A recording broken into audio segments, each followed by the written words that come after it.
이제 우리 하나님 말씀 에베소서 5장 18절부터 21절까지 말씀입니다. 다 자리에서 일어나셔서 에베소서 5장 18절부터 21절까지 합심해서 우리 한 목소리로 같이 읽도록 하겠습니다. 같이 읽습니다. 술 취하지 말라. 이는 방탕한 것이니 오직 성령으로 충만함을 받으라.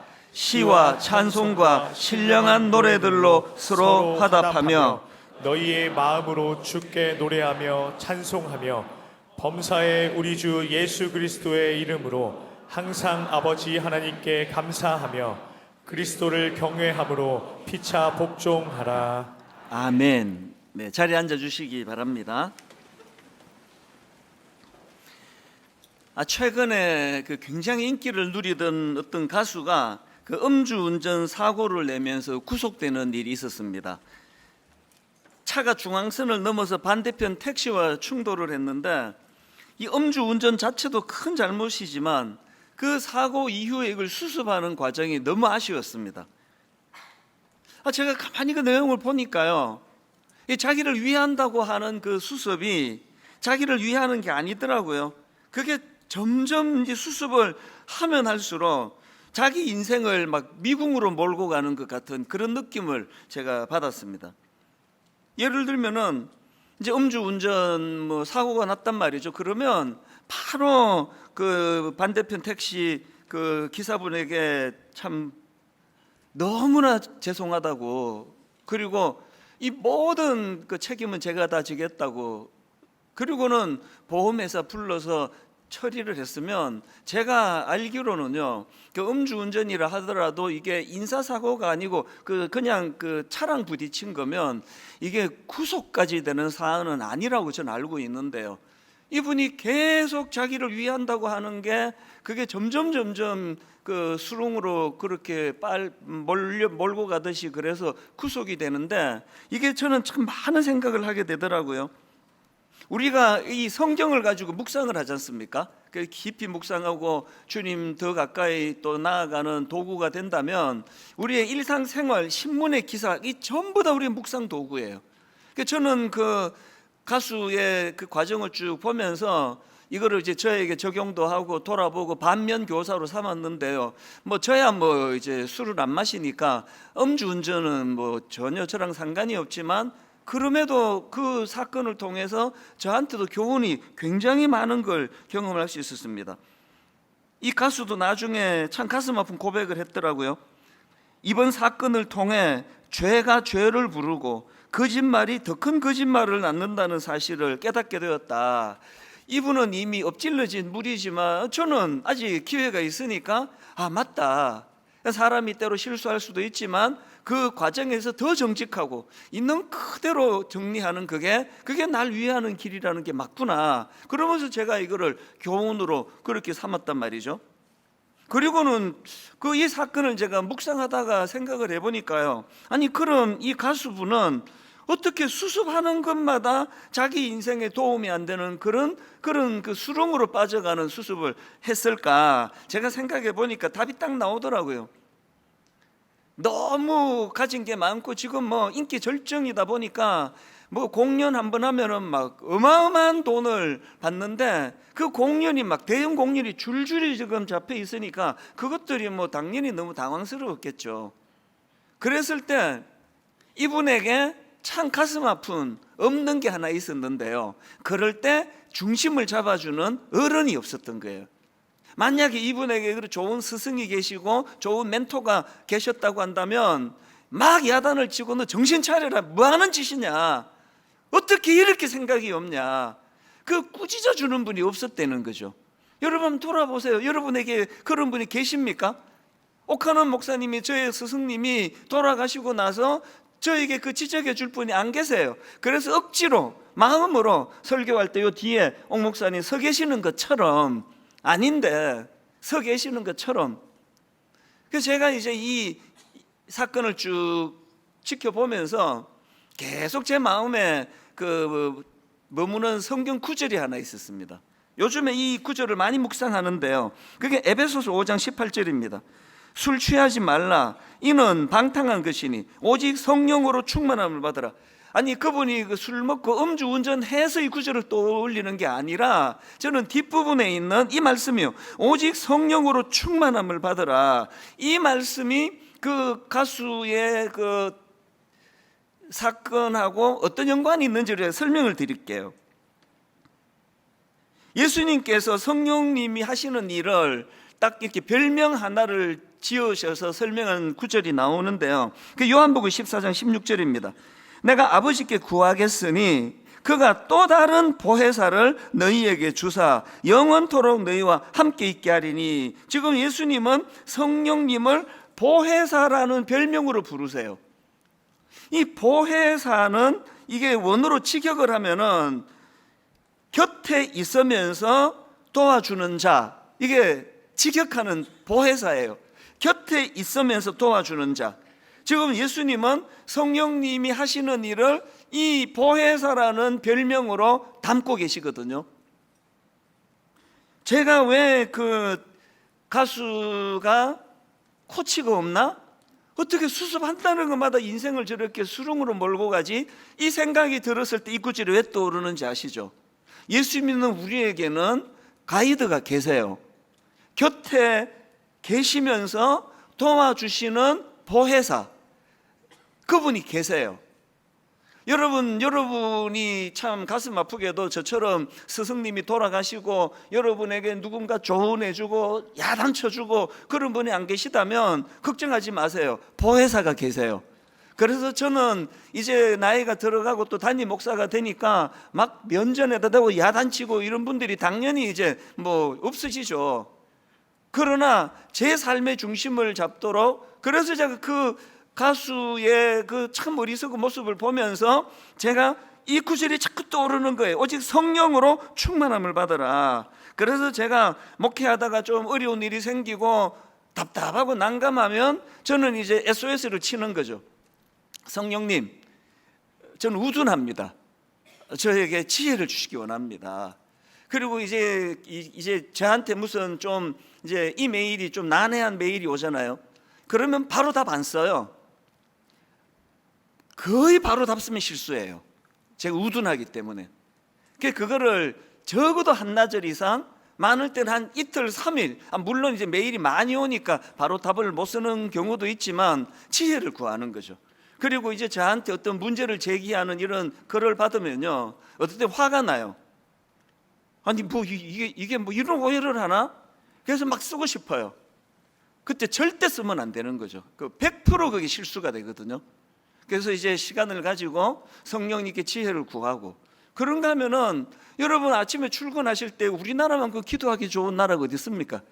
어마어마하게 막히는데 빵빵빵 이렇게 하지 말고 기도하시는 거죠. 성령님께 그 차를 몰고 가시면 막 큰 소리로 그렇게 저는 부르짖거든요. 내가 하나님 오늘 지금 막 교회에 굉장히 중요한 이런 일들 때문에 전문가들을 만나러 많이 다녔는데요, 그때마다 하나님께 구하는 거죠. 성령이, 저는 입술이 우둔합니다. 제 말에 설득이 잘 안 이루어질 것 같은데 저에게 지혜를 주시기 원합니다. 그리고 이제 지하철 타고 갈 때는 막 소리 지르면 뭐 큰일 나잖아요. 그때는 조용히 은혜를 구합니다. 지혜의 성령님, 보혜사 되시는 성령님이 저의 우둔함을 감추어 주시기 원합니다. 하루를 그렇게 시작 한번 해보세요. 회사 가셔가지고 자리에 앉으면서 컴퓨터부터 켜지 말고 성령님께, 보혜사 성령님께, 내가 컴퓨터를 켜기 전에 먼저 성령님을 인식하고 도움을 구합니다. 오늘 하루 저를 잘 인도해 주시는 보혜사가 계시니 참 감사합니다. 그렇게 한번 시작을 해보시라고요. 그래서 저는 야고보서 1장 5절이요, 너희 중에 누구든지 지혜가 부족하거든 모든 사람에게 후히 주시고 꾸짖지 아니하시는 하나님께 구하라 그리하면 주시리라. 뭐 누구라서 실수를 안 합니까? 여러분, 그 가수가 유난히 악한 분이라고 생각하지 않아요.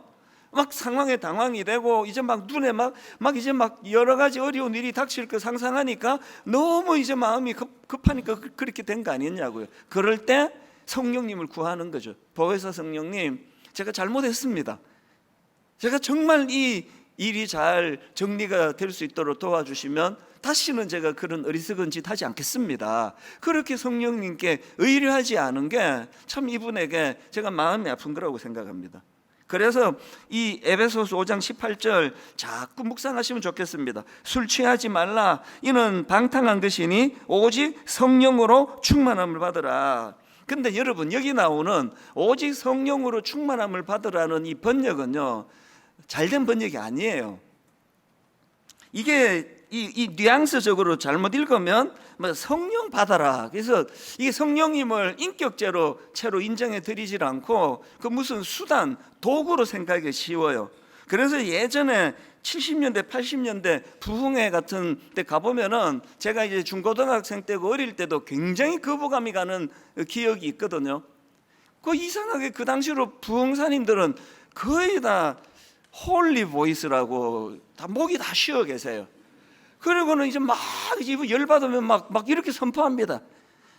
성령 받으라. 아까 1부 때는 굉장히 잘했는데 여러분, 그게 말이 된다고 생각합니까? 성령님이 물건입니까? 제가 옥하는 목사님이 제가 존경하는 어른인데 제가 옥하는 받아라 그러면 이거는 두들겨 맞아야 되는 불경 아닙니까? 이찬수 받아라. 내가 물건입니까? 성령 받아라 그러면 또 아멘 그러고 정말 그건 무지한 거예요. 그리고 그건 아주 악한 거예요. 성령님을 그렇게 취급하면 안 된다는 거죠. 우리 성령님은 인격자세요. 그 인격을 가지고 계시고 인격자 중에도 하나님이세요. 그래서 성령님은 항상 존중해드리고 항상 그분에 대하여 존중해드리는 그 이상의 그런 마음을 담아드려서 함부로 내뱉는 것도 조심해야 돼요. 그러니까 항상 우리가요 그렇게 성령님을 함부로 대하고 이것도 굉장히 나쁘고, 그런가 하면은 또 아예 성령님을 그림자 취급하는 분이 너무 많으시잖아요. 인간도요 그렇게 따돌리고 하는 그거 나쁜 거라 그러잖아요. 아예 성령님의 존재에 대하여 지금 무시하고 사시는 분이 얼마나 많으시느냐고요. 자꾸 그분을 우리가 인격을 존중해 드리고 인정해 드리는 거죠. 그런가 하면은 이제 이 성령으로 충만함을 받으라, 이게 번역이 썩 잘 된 게 아니라면 그럼 어떻게 번역하는 게 좋으냐? 이 18절에 나오는 충만함을 받으라, 이걸 원어로 보면은요 충만해져라, 또 충만하게 되어라, 이 권면이에요. 충만하게 되기 원한다. 그럼 뭘로 충만합니까? 그게 앞에 나오는 오직 성령으로 충만함을 받으라 이러는데요, 여기 나오는 오직 성령으로, 이거는요 성령에 의하여 또 성령 안에서 이렇게 번역할 수 있는 표현이에요. 그러니까 성령 받으라 이게 아니고요, 성령님에 의해서 충만해지라는 거예요. 성령님이 도구가 아니에요. 그 충만함을 주시는 인격적인 하나님이시거든요. 그래서 우리가 이 성령에 의해 충만하게 된다는 그런 뜻으로 이 본문을 우리가 해석해야 되는데요, 그러면 성령에 의해 충만하게 된다는 게 무슨 뜻입니까? 이게 성령에 의해 충만하게 된다는 것은 조금 추상적인데요, 아주 쉽게 설명할 수 있습니다. 성령에 의해 충만하게 된다는 이 말씀은요, 성령의 영향력 아래 놓인다, 또 성령의 지배를 받는다, 이게 성령에 의해 충만하게 된다는 거예요. 그래서 아까 술 취하지 마라, 이거를 이제 성령으로 충만하게 되는 것을 지금 대비하는 이유가 그거예요. 왜 술 먹고 운전하면 안 됩니까? 그분이 평소에 점잖아 가지고요 빨간불에 쑥쑥 가시는 분이 아니에요. 그런데 술이 자기를 지배하니까 마비가 되는 거죠. 막 빨간불에 막 가고요, 막 차선 막 삐뚤빼뚤 가고, 그리고 저기 사람이 오는데 평소에 이분의 인격으로 말하면 절대로 그 위험한 운전 안 하는데 막 달리는 거예요. 그래서 술 취하면 운전하면 안 되는 게 술이 자기를 다스리고 있기 때문에, 술이 자기를 통제하기 때문에 기능이 마비가 돼버리거든요. 이 성령으로 우리가 충만해지는 것도 마찬가지입니다. 그래서 여러분 우리가요 자꾸 이 성령, 이게 저는 예를 들면 아주 사소한 거, 이제 뭐 약속이 넣는데 자동차 키가 안 찾아지면 그거를 이제 저는 막 쭝얼쭝얼하면서 성령님 지금 시간이 급한데 키를 내가 지혜가 없습니다. 성령님 좀 빨리 찾아주시면 다음부터 조심하겠습니다. 사실 뭐 키 하나 정도를 놓고 성령님한테 이렇게 구하는 그거에 방점이 있는 게 아니고요. 내 사소한 삶에도 이분을 개입시킨다는 의미적인 표현이에요. 사소한 일에도 이분을 개입시키고 이분의 존재를 인정해 드린다는 그 의지적인 표현이에요. 화장실 가면서도 또 누구를 만나면서도 뭐 하면서도 여러분들이 이제 막 큰 소리는 아니라도 항상 그분을 우리가 인식하고 나를 다스려 주시기 원합니다. 이게 오늘 본문에 나오는 오직 성령으로 충만함을 받으라 이 뜻입니다. 이게 어떤 은혜를 던져주는가 하면 이렇게 구하면요, 요한복음 16장 13절입니다. 그러나 진리의 성령이 오시면 그가 너희를 모든 진리 가운데로 인도하시리니. 그래서 제가 앞으로 한 3, 4주 정도 이제 이 성령님에 대해서 지금 설교를 계속 하려고 준비하고 있는데요. 다음 주 말고 그 다음 주쯤에는 이제 보혜사 용어 하나만 따가지고 제가 지금 말씀을 준비하고 있는 중입니다. 이번 기회에 성령님에 대해서 잘 정리가 되고 그 성령님을 존중해드리고 그분을 우리가 인정해드리고 그분은 보혜사시다, 그분은 내 삶에 엉뚱한 길로 가는 것을 막아주시는 가이드가 되신다, 이것을 이제 확실하게 경험하고 또 배우는 그런 계기가 되면 좋겠습니다. 이제 오늘은 이제 첫날로서요, 우리가 이렇게 성령님을 인정해드리고 성령의 인도하심을 우리 삶 속에서 사모하면 어떤 좋은 일이 있느냐, 한 3가지 열매가 나타나는데요. 오늘 본문을 중심으로 3가지를 좀 살펴봐 드릴게요. 첫 번째로 우리가 삶 속에서 성령님의 인도하심을 사모하면요, 그 성령 충만의 열매가 첫 번째로 바른 예배의 회복이라는 열매로 나타난다는 겁니다. 바른 예배의 회복. 여러분이 구도를 한번 보십시오. 지금 18절에서 성령으로 충만하게 되어라는 이 말씀을 주시고 바로 그 다음 19절에서 결과가 이렇습니다. 시와 찬송과 신령한 노래들로 서로 화답하며 너희의 마음으로 주께 노래하며 찬송하며. 지금 우리가요, 바른 예배 캠페인 이거 하고 있는데요, 바른 예배 캠페인이 성공하려면 전제 조건이 있습니다. 이 교회가 성령으로 충만한 교회가 되는 거예요. 우리 각자가 성령으로 충만해지면 저절로 예배자가 되는 거거든요. 여러 번 제가 말씀드렸는데요, 저는 여러 교회를 다니는 목사 아닙니까? 교회를 다녀보면은요, 어떤 교회인지 딱 예배 시작하고 5분만 지나면은 제가 대략 알아요. 부흥하는 교회는요, 예외 없이 예배가 살아있어요. 이거는 뭐 단 한 번도 예배를 본 적이 없습니다. 그리고 부흥하는 교회는 예배 안에 찬양이 살아있습니다. 그래서 참 이상해요. 뭔지는 모르겠는데 뭐 악기가 화려하고 뭐 그런 거 아닙니다. 근데 참 예배가 살아있어요. 목사님 말씀도 좋지만 그 찬양 속에 기름 부으심이 있어가지고 성령이 주관하시는 그 교회의 강력한 특징이에요. 사실 요즘 제가 목마른 게 뭐냐 하면은요, 일만성도 파송 운동 이후에 예전을 복원하려고 몸부림을 많이 치는데 그 중에 제가 너무 목마른 게 있습니다. 한때 저희 교회가 거의 뭐 이 이야기를 안 빠뜨리고 들었습니다. 저희는 이제 기존 신자 등록을 안 받으니까요, 완전 초신자거든요. 그런데 그분 하는 말씀이 아니 뭔지는 모르겠는데 아니 이 본당 안에 들어오는데 눈물이 난다는 거예요. 그리고 털썩 앉는데 눈물이 난다는 겁니다. 그리고 더 이전에는요, 제가 개척 초기에는 등록을 직접 받았는데요, 등록안 오시는 분이 목사님, 저는 15년 동안 교회를 떠났던 탕자입니다. 나는 15년 동안 교회를 떠났는데 오늘 이 교회에 와서 예배 드리고 자기가 회복이 됐다고, 그래서 바로 그날 등록하러 온 거예요. 뭐 이런 분들이 진짜 뭐 한 격주에 한 번씩은 있었던 것 같아요. 저희 교회는 초창기부터 가나안 성도라 그러죠. 그런 낙심자들이 굉장히 많이 모여든 교회예요. 그 중에 지금 장로가 되시고 중직자가 되시고요. 그 시절이 그리운 거죠. 모르겠습니다. 계속 일어나는지 몰라도요. 제 귀에는 요즘에 옛날만큼 안 들려요.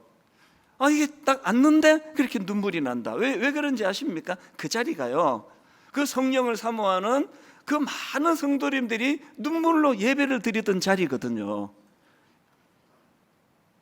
기왕에 저를 만나갖고 제가 처음 나왔는데 목사님 설교를 듣자마자 눈물이 났습니다. 이러면 얼마나 좋아요. 뭐 그런 얘기는 거의 없고요. 그냥 뭐 성가대원을 보면서 눈물이 난다는 말은 제가 여러 번 들어봤습니다. 어떻게 하면 그럴 수 있어요?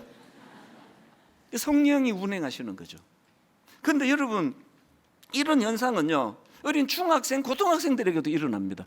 제가 중등부, 고등부 사역을 만 10년을 했는데요, 세상에 중학생 하면은 코 흘리기 아닙니까? 철이 하나도 없고, 특히나 중2, 병이라 그러잖아요. 이제 청소년 사역을 만 10년 했는데요, 대부분의 전문가들이 중2병은 그거 정신병이래요. 그래서 약도 없고 애쓰지 마라, 그냥 막 미친놈 하나 있다 생각하고 그냥 내버려 둬라. 근데 이 병이 좋은 게요, 시간 지나면 저절로 낫는데요. 제가 그때 내가 좀 그걸 잘 믿고 받아들였더라면 자녀 교육을 이렇게 신경 안 썼을 텐데, 다 시간 지나니까 다 원래로 돌아오는 거예요. 그런 애들이 1000명이 넘게 바글바글 거리니까 얼마나 예배가 힘들겠냐고요. 천만의 말씀이에요. 그 중등부를 하는 동안에요, 토요일 오후, 늦은 오후, 저녁에는 그때 삐삐 이게 차고 다니는 거 불티가 납니다. 문자, 이메일, 그 어린 중학생들이요, 토요일 날 8시, 밤 8시 넘어갖고 막 보내와요. 아니 목사님, 토요일 밤 시간이 왜 이렇게 안 갑니까? 내일 예배 드려야 되는데, 내일 찬양을 부르고 싶은데, 아니 왜 이렇게 시간이 안 갑니까? 한두 아이들이 아니에요. 그 어린 애들이 뭘 알아서 그렇게 그 예배를 사모합니까? 제가 항상 답을 똑같이 이렇게 보냅니다. 일찍 자라. 평소에 새벽에 2시, 3시까지 안 자던 애들이 그게 잠이 오겠냐? 그럼 제가 설교 시간에 그렇게 설교해요. 너희들이 생활 패턴이 새벽 2시, 3시에 자던 애가 토요일 날 밤 10시에 누워 있으면 잠이 안 온다, 답답해 죽을 거다. 그게 예배다. 다음날 예배를 집중하여 드리려고 일찍 자려고 애써서 답답하고 그러면 너는 벌써 그때부터 예배자가 된 거다. 무슨 말씀인지 아시겠죠? 그 어린 중학교 애들이 얼마나 예배를 사모했는지. 그래서 전 청소년 사역 하면서 책도 쓰고 했지만 물어오러 오는 사람에게 다 이야기합니다. 나는 중고등부 애들 잘 몰랐다 하는 동안에도 하나만 신경 썼다. 얘들이 예배자가 되도록. 제가 처음에 사랑의 교회로 가서 고3부 입시생 부서 2년 했고요. 그리고 중등부로 내려와서 중등부 5년 했고요. 다시 고등 1, 2학년 부서로 2년 했고요. 마지막 이제 사랑의 교회를 사임하고 개척하기 그 직전에 처음으로 돌아가 고3 부서를 또 했거든요. 제게 훈장이 하나예요, 내 스스로 생각하는. 그때 학년별로 부서가 다 나뉠 때예요. 국일부, 그 전에 유아부, 유치부, 또 초등학교 1학년, 초등학교 2학년, 초등학교 3학년, 그리고 중학교 1, 2, 3학년, 고등학교 1, 2, 3학년, 제 기억에 그래요. 학년별로 부서가 다 나누어져 있을 때요, 제가 고3 부서를 맡았는데요, 놀랍게도요, 그 단일 부서 학년별로 쪼개는 부서 중에 고3 부서가 출석이 제일 많았습니다. 이거 놀랄 것도 아니죠. 아니 입시생 부서면 하나님 제일 찾을 때 아니냐고요. 누가 이걸 방해합니까? 믿음 좋은 엄마가 방해해요. 네 지금 고3인데 정신 차려라. 학원 가야지 무슨. 지금 부모는 그 아이에게 하나님은 할 일 없고 심심할 때 믿는 거라는 걸 가르치는 거거든요. 맨 마지막 해에 고3 부서를 생각해도, 맨 첫 해에 고3 부서를 생각해도 항상 제 가슴을 뜨겁게 해요. 고3 부서를 맡았는데 그 강남 8학군에 오죽하면은 제가 가르친 중고등학교 부서 10년 가르치는 동안에 제자 4명이 자살을 했을까요? 상상하기 어려운 그것인데요. 이제 고3 부서를 인도하는데 뭐 격식 가지고 뭐 이래갖고 예배가 되겠습니까? 그 애들이 벌써 뭐 한 3분의 1은 벌써 졸고 있는데, 그래서 격식을 다 바꿔버린 거예요. 예배는 격식이 아니다. 그리고 지금 분당 우리교회 예배 패턴이 사실은 그때 만들어진 겁니다. 막 순서 다 바꾸고, 그리고 말씀 전하고, 그 말씀 붙들고 같이 찬양으로 정리하고, 그리고 그 말씀과 찬양을 가지고 본인 입술로 기도하고, 그렇게 하고 축도로 마치는 거죠. 분당 우리교회 개척 첫날부터 이 패턴이었거든요. 왜? 예전에 보니까 앞에 설교하고 다 하고, 그 다음에 한 광고 한 10분 하고, 또 뭐 다음 주일날 떡 한다는 광고하고, 그렇게 하고 이제 마무리 예배 마치고 가니까 집에 가면서 다음 주 떡 준다는 거밖에 기억이 안 나요. 떡을 준대네. 그래서 모든 것 앞으로 다 돌리고, 우리 교회는 맨 끝에 말씀과 그 말씀과 연관되는 찬양이 울리면서 그렇게 돌아가도록 그렇게 만들자. 이게 다 제가 중고등부 할 때 나온 거거든요. 무슨 말씀을 제가 드리고 싶습니까? 오늘 분당 우리 교회는 다시 예배를 살려야 돼요. 예배의 모든 걸 걸어야 해요. 초신자가 저희 교회는 글쎄요, 제가 뭐 통계는 안 내봤지만 거의 한 40% 이상 되는 것 같아요.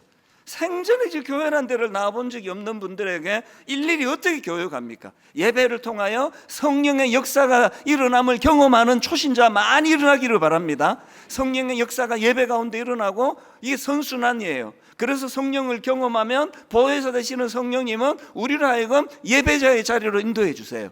그래서 교회가 다시 한번 부흥의 그 은혜를, 숫자 많이 모이는 걸 부흥이라 그러지 않습니다. 예배자가 많이 모인 교회, 그 교회가 부흥이거든요.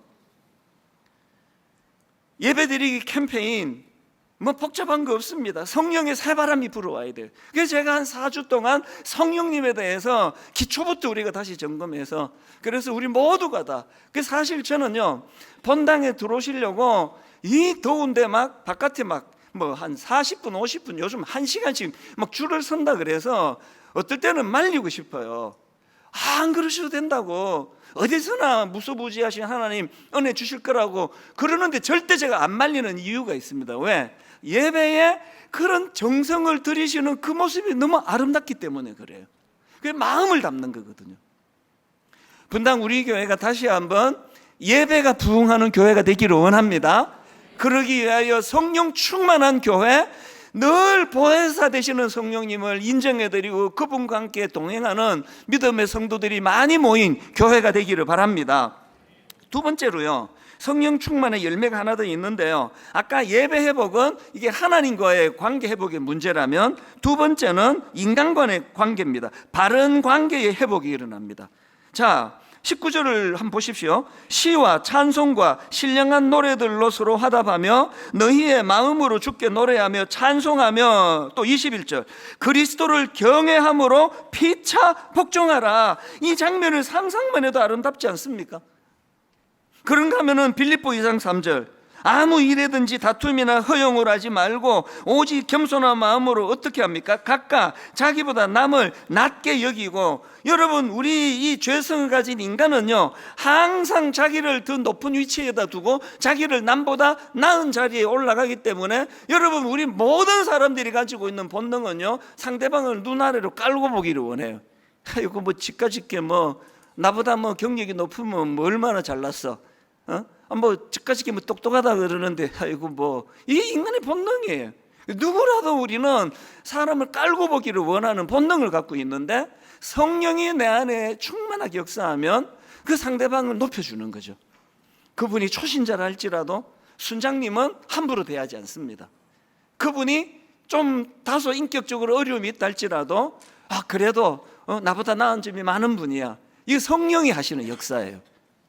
여러분이 에베소서 5장 흐름을 보십시오. 5장 18절에서 오직 성령으로 충만함을 받으라. 그리고 그 물꼬가 부부의 관계로 흘러갑니다. 에베소서 5장 22절 보십시오. 아내들이여 자기 남편에게 복종하기를 주께 하듯 하라. 25절 남편들아 아내 사랑하기를 그리스도께서 교회를 사랑하시고 그 교회를 위하여 자신을 주신같이 하라. 여러분이 성령 충만한 부부 안에서 우리는 항상 상대방을 아래로 내려보고 상대방을 깔보기 원하고 상대방의 약점이 나를 괴롭히는 그런 인생이라고 한다면 성령이 충만한 부부 관계는요, 이게 너무 감동적이지 않으세요? 남편이 그 아내를 사랑하는데 그리스도가 교회를 위하여 당신은 내어 주신 같이 그렇게 아내를 사랑하라는 거죠. 그리고 또 아내는 남편들에 대하여 계산이 또 여자분들이 굉장히 섬세하잖아요. 아이고 참 하여튼 이 남자를 보니까 참 여러 가지 부족한 게 많구나 다 느껴지는데요, 성령이 충만하고 나면은 아내들이요 자기 남편에게 복종하기를 주님께 하듯 하라. 이게 말도 안 되는 소리를 여기다 적어놨네 했던 그 사람이 성령이 충만하면 이런 역사가 일어나는 거예요. 여러분 아내와 남편이 다시 한번 그 첫사랑의 기쁨을 회복하고 싶으시면 성령 충만을 구하시기를 바랍니다. 이게 이제 직장으로 흘러갑니다. 성령 충만의 직장 한 생활, 에베소서 6장 5절입니다. 종들아 두려워하고 떨며 성실한 마음으로 육체의 상전에게 순종하기를 그리스도께 하듯 하라. 9절 상전들아 너희도 그들에게 이와 같이 하고 위협을 그치라. 이는 그들과 너희의 상전이 하늘에 계시고 그들에게는 사람을 외모로 취하는 일이 없는 줄 너희가 알미라. 성령 충만한 그 사람이 직장을 가면은요, 여러분 우리 인생은요 본능적으로 우리는 갑질하는 존재예요. 예외 없습니다. 우리 인생은요 자랑하는 존재고요, 자기를 자랑하는 존재고 갑질하는 존재예요. 조금만 그 우위에 있다 그러면 태도가 달라지고 그런 거 아닙니까? 그래서 저는 목사 안수 받고 제일 두려웠던 말이 우리 선배들한테 계속 여순 사람들이 그렇게 비판을 하더라고요. 저 목사 안수 받고 교만해졌다. 전도사 때 안 그러더니 목사 안수 받고 저 되게 이상해졌다. 그래서 저는 그게 두려웠어요. 목사 안수 받고 저 교만해졌다 이런 말이 나올까 봐. 그래서 애를 많이 썼는데 그때는 제가 믿음이 없었나 봐요. 그거 애쓸 거 없이 성령 충만을 구하면 되는데 성령이 제 안에서 역사하면 목사 됐다고 전도사를 무시하고 이런 거 없거든요. 그래서 서로 간에 존중해주고 서로 위해주고, 이 두 번째 열매라고 한다면 마지막 세 번째는요, 첫 번째가 하나님과의 관계가 예배를 통해 회복이 되고, 두 번째는 내가 더 겸손해짐으로 인간의 관계가 회복이 된다면, 세 번째는 이 두 가지를 어우를 때 나오는 열매입니다. 세 번째 열매가 뭐냐? 기쁨과 감사의 회복입니다. 에베소서 5장 20절 범사에 우리 주 예수 그리스도의 이름으로 항상 아버지 하나님께 감사하며, 그리고 빌립보 4장 4절 주 안에서 항상 기뻐하라. 내가 다시 말하노니 기뻐하라. 여러분, 이 에베소서하고 빌립보서에 공통점이 있는 거 아시죠? 이게 다 바울이 썼는데요, 이 두 편지 다 감옥에서 바울이 쓴 거예요. 그러면 이런 권면을 지금 누가 해야 됩니까? 감옥 밖에 있는 성도들이 감옥 안에 있는 바울에게 권면해야 되는 내용 아닙니까? 바울 선생님, 범사에 우리 주 예수 그리스도의 이름으로 항상 아버지 하나님께 감사하십시오. 그리고 바울 선생님, 감옥이 불편하고 힘드시더라도 주 안에서 항상 기뻐하십시오. 다시 부탁드립니다.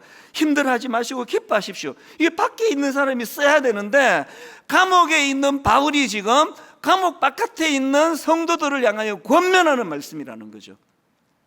뭘 여러분 우리가 여기서 느끼고 배우고 깨달을 수 있습니까? 성령 충만은 상황을 뛰어넘는 기쁨을 주세요. 성령 충만은 환경을 뛰어넘는 감사를 주세요. 요즘 저에게 그 숙제가 하나 있는데요, 성경 말씀을 제가 갖고 숙제 하나를 제가 풀려고 애쓰는데 고린도후서 6장 10절 앞부분이에요. 제게 어떤 숙제가 있나? 근심하는 자 같으나 항상 기뻐하고. 이게 제 숙제예요. 왜? 근심이 많아요 요즘. 일만성도 파송 운동 이후로 섬겨야 되는 초신자, 이분들을 어떻게 영적으로 인도할까? 숫자가 너무 초신자가 많아지고, 이제 기존 신자 등록을 안 받은 지가 꽤 오래되는데 저희가 거의 1년에 한 1000여 명씩 저희가 그 새가족 등록이 지금 이루어졌단 말이죠. 그러니까 이 섬겨야 되는 초신자가 너무 많은데 역부족이에요. 그리고 29교회로 그들을 그동안 잘 섬겨왔던 평신도 지도자들이 순종하셔가지고 한 7, 80%가 다 29교회로 가시고 지금 한 20% 남아 계신 지도자들이 점점 지치는 거예요. 어깨에 짐이 무겁고. 그러니까 이게 늘 저에게 근심이에요. 이게 제가 지금 이 문제 어떻게 해결해야 될지 알 수가 없어요. 그래서 제가 이게 숙제예요. 근심하는 자 같으나 항상 기뻐하고. 그 집에 들어갈 때 자꾸 이렇게 얼굴이 좀 어두운가 봐요. 그 애들도 눈치를 보고. 제 아내도 뭔 일이 있었냐고, 뭔 일이 있었냐고. 뭔 일 없다 그래도 뭔 일이 있었냐고 그래요.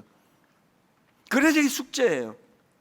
너무 이 교회 이 사명의 짐이 무거워서 근심이 되는데 근심하는 자 같으나 항상 기뻐하고.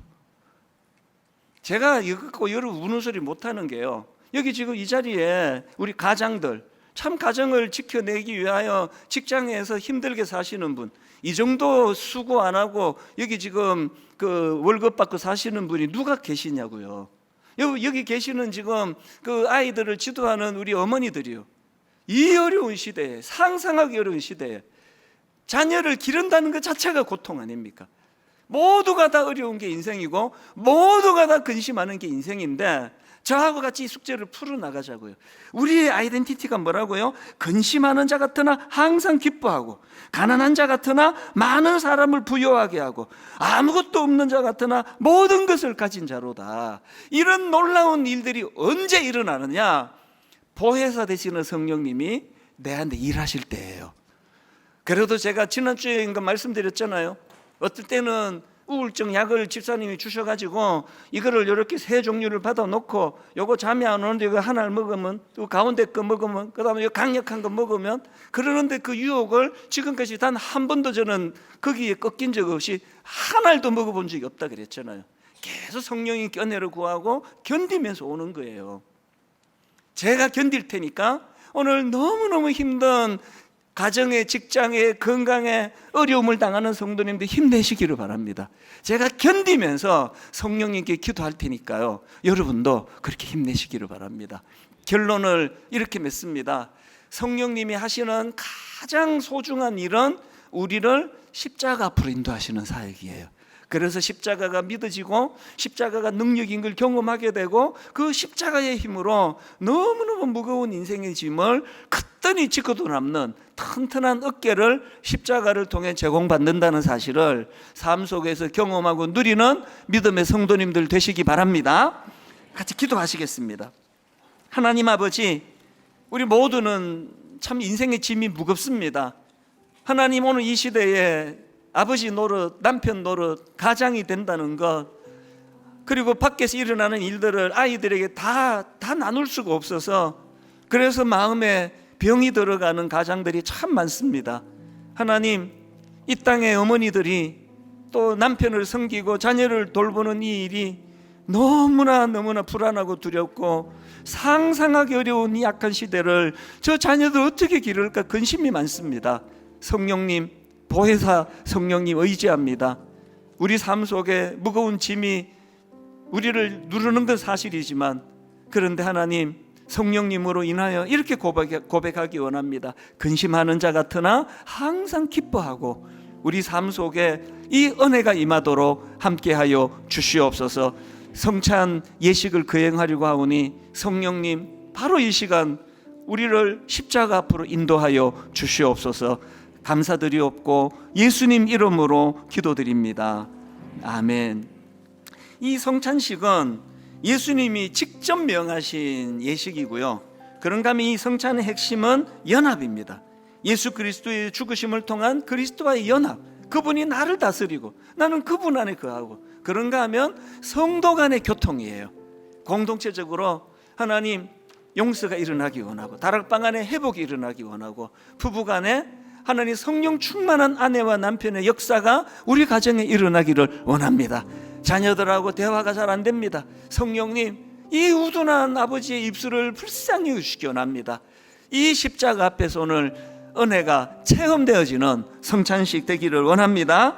이제 먼저 분병하는 시간인데요, 우리 분병위원님들이 이제 분병할 때에 이제 주님이 십자가에서 찢어진 그 몸을 상징하는 그 소중한 그 상징을 손에 드시고, 먼저 드시지 마시고요. 오늘 우리 청년 자매들 삼중창이 너무너무 아름답습니다.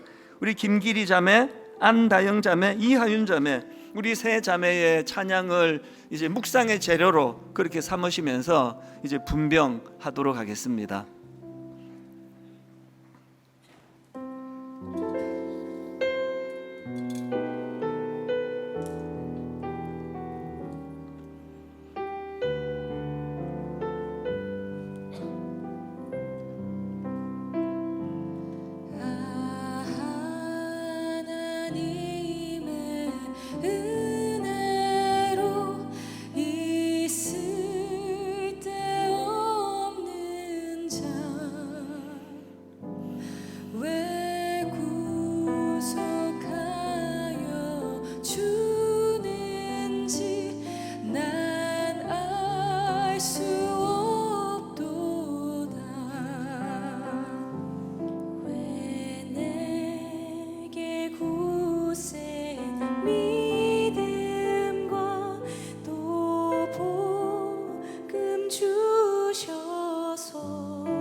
고마우신 하나님 아버지, 참 혼미한 인생을 살아가고 있습니다.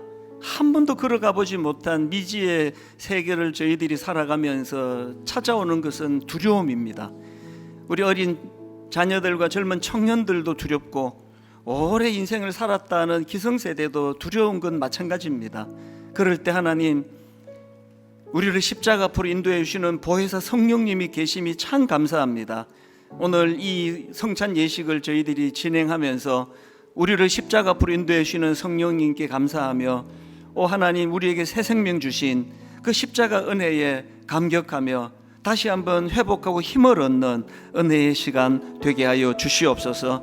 지쳐 어깨 무거운 짐으로 너무나 지쳐 있는 믿음의 성도들, 성령님 오늘 십자가 앞으로 인도해 주심으로 십자가의 능력으로 그 어깨의 짐을 거뜬히 지고도 남는 든든한 어깨를 허락하여 주시옵소서. 가정을, 또 직장을, 건강을 꿈꾸는 것들 위해 이 십자가의 은혜와 능력이 다 스며들고 있음을 확신하는 믿음의 시간이 되게 하여 주시옵소서.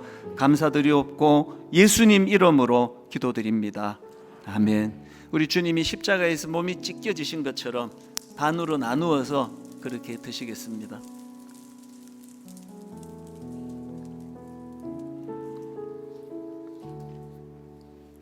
식후에 또한 그와 같이 잔을 가지시고 이르시되, 이 잔은 내 피로 세운 새 언약이니 이것을 행하여 마실 때마다 나를 기념하라 하셨으니, 너희가 이 떡을 먹으며 이 잔을 마실 때마다 그의 죽으심을 그가 오실 때까지 전하는 것이니라. 이제 분잔하는 시간입니다. 예수님이 십자가에 설리신 보혈을 상징하는 이 분잔인데요, 잔을 손에 드시고 우리 함께 이 찬양, 우리 보좌 앞에 모였네 함께 주를 찬양하며 주님을 찬양하며 또 묵상합니다. 보좌 앞에 모였네 함께 주를 찬양하며 주를 찬양하며 하나님의 사랑 그 아들 주셨네. 그의 피로 우린 구원받았네.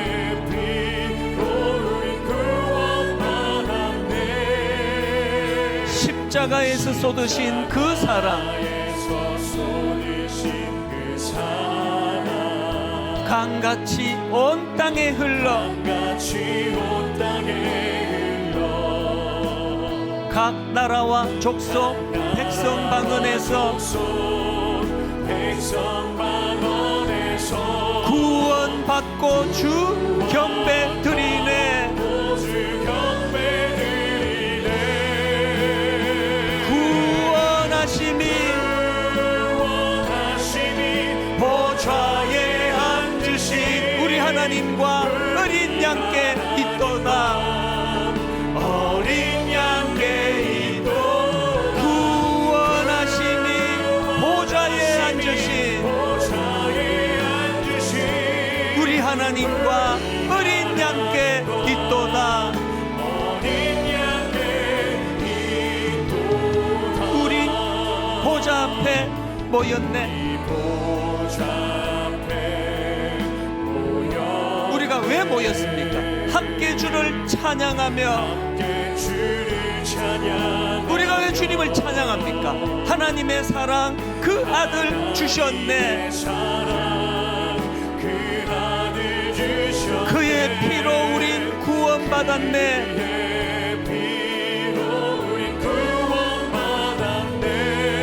십자가에서 쏟으신 그 사랑, 강같이 온 땅에 흘러 각 나라와 족속 백성 방언에서 구원받고 주 경배 드리네.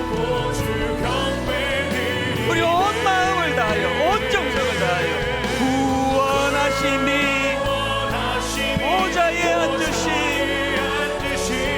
우리 하나님과 어린 양께 있도다. 구원하심이 보좌에 앉으신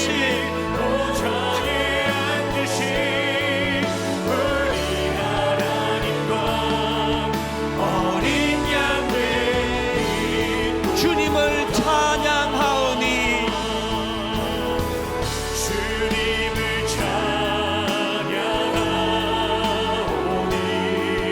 주님을 경배하오니 오늘 예배드리는 이 시간 이 자리에 왕이신 예수여 오셔서 좌정하사 다스리소서. 예수 우리 왕이여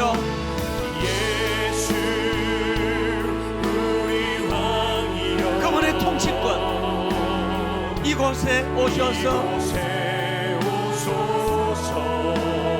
보좌로 주여 임하사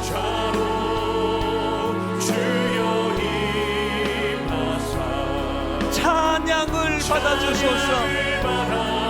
주님이 받으실 온 정성을 다하여 주님을 찬양합니다. 주님을 찬양하오니 주님을 경배하오니 왕이신 예수여 오셔서 좌정하사 다스리소서. 우리 마지막으로 한 번 더 주님을 찬양하오니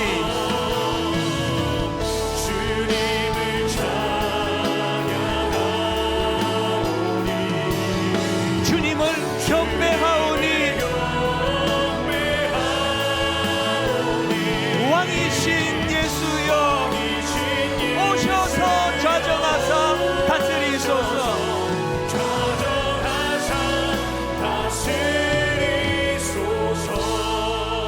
우리 주님이 십자가에 설리신 보혈을 상징하는 잔을 손에 들고 통성으로 합심하여 기도하기 원합니다. 하나님, 머리로 받아들여지는 십자가 그 은혜의 진리의 놀라운 것도 소중하지만 그것이 내 가슴을 타고 흘러가기를 원합니다.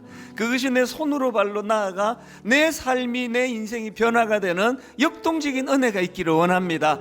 우리 십자가를 마음에 담고 그 은혜를 또 그 감격 또 그 십자가의 능력을 구하며 합심하여 통성으로 같이 기도하시겠습니다. 살아계신 하나님 아버지, 하나님의 놀라우신 십자가 은혜와 사랑이 그 아들 독생자 예수 그리스도를 우리를 위하여 내어주심이 그것이 우리 삶에 새 생명을 얻는 그리고 그 우리 삶 속에 놀라운 능력이 되고 그것이 우리 삶 속에 변화를 가져다주는 역동이 되는 것을 맛보며 경험하며 알기를 원하오니 오 하나님 그렇게 인도하여 주시기를 원합니다. 주님을 찬양합니다. 주님을 경배합니다. 왕이신 예수 그리스도 우리를 다스려 주시기를 그분이 내 인생의 주인이 되어 주시기를 사모하며 예배하며 찬양하며 기도하는 오늘 이곳에 본 모든 주님의 자녀들에게 이 아름다운 역사가 사건이 일어나도록 인도하여 주시옵소서. 살아계신 하나님 아버지, 지난 여세 동안 참 고단하고 힘든 그리고 하나님 지금도 여전히 지쳐있는 육신을 안고 이곳에 왔다면 하나님 영으로 역사하셔서 초자연적인 하나님의 역사하심으로 육신적인 피로도 풀려지게 하여 주시고 마음에 무거운 지쳐있는 근심 많은 그것들도 바꾸어 주시고 특별히 하나님 오늘 육신적으로 어려움을 겪고 있는 성도들이 있다면 성령님 십자가의 능력으로 그를 치료하여 주시기를 원합니다.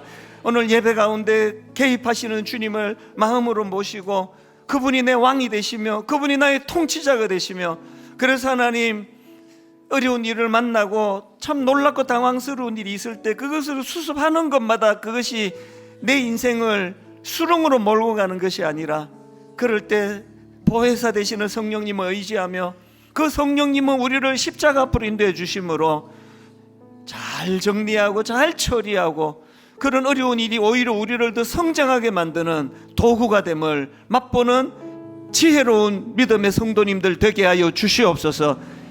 잔을 손에 들고 기도합니다. 평생에 우리를 위하여 십자가에 설리신 그 주님의 사랑의 은혜와 역사와 능력을 항상 마음에 담고 의지하며 그렇게 나아가도록 주님 인도하여 주시옵소서. 감사드리옵고 예수님 이름으로 기도드립니다. 아멘. 우리 함께 잔을 마시도록 하겠습니다.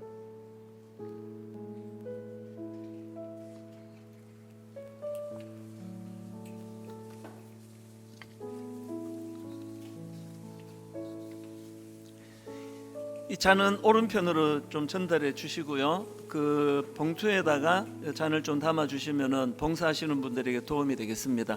다 자리에서 일어나셔서 찬송가 191장입니다. 이번 한 주간 이렇게 살아가기를 사모하면서 우리 손뼉 치면서 내가 매일 기쁘게 순례의 길에 가면 주의 팔이 나를 안보하리요. 내가 주의 큰 복을 받는 참된 비결은 성령입니다. 주의 영이 함께함이라. 성령이 계시네 할렐루야 함께하시네. 좁은 길을 걸으며 밤낮 기뻐하는 것, 밤낮 기뻐하는 것, 주의 영이 함께하니 나와 동행하시고 모든 염려하시니 나는 숲의 새와 같이 기쁘다. 내가 기쁜 마음으로 주의 뜻을 행하고 주의 영이 함께함이라. 아멘. 성령이 계시네 할렐루야 함께하시네. 좁은 길을 걸으며 밤낮 기뻐하는 것, 주의 영이 함께함이라. 세상 모든 욕망과 나의 모든 정욕은 십자가의 이곳을 막았네. 어두운 밤이 지나고 무거운 짐 벗으니 주의 영이 함께함이라. 아멘. 성령이 계시네 할렐루야 함께하시네. 좁은 길을 걸으며 밤낮 기뻐하는 것, 주의 영이 함께함이라. 살아계신 하나님께 감사 모든 영광 올려드립니다. 하나님 아버지, 이번 한 주간도 성령님이 함께 하셔서 좁은 길을 걷는데, 참 힘들고 어려운 길을 걷는데 내 마음 안에 밤낮 기쁨이 끊어지지 않는 참 신비로운 은혜가 이번 한 주간에 경험되어지도록 인도하여 주시고, 무엇보다도 보혜사 성령님을 인정해드리고 존중해드리고 그분이 마음껏 내 안에 일하시도록 하나님 더 겸손히, 나는 우둔한 자입니다. 성령님 지혜가 필요합니다. 아침마다 저녁마다 은혜를 구하며 나아가는 아름다운 한 주간이 되도록 인도하여 주시옵소서. 우리 주 예수 그리스도의 은혜와 하나님 아버지의 다함없는 사랑과 성령님의 감동, 감화, 위로, 교통 충만하심의 역사가 오늘 주신 말씀 마음에 담고 성령님과 동행하는 삶을 살겠노라 다짐하며 예배하는 모든 주의 자녀들 머리 위에 지금부터 영원토록 함께 하시기를 간절히 축원하옵나이다. 아멘.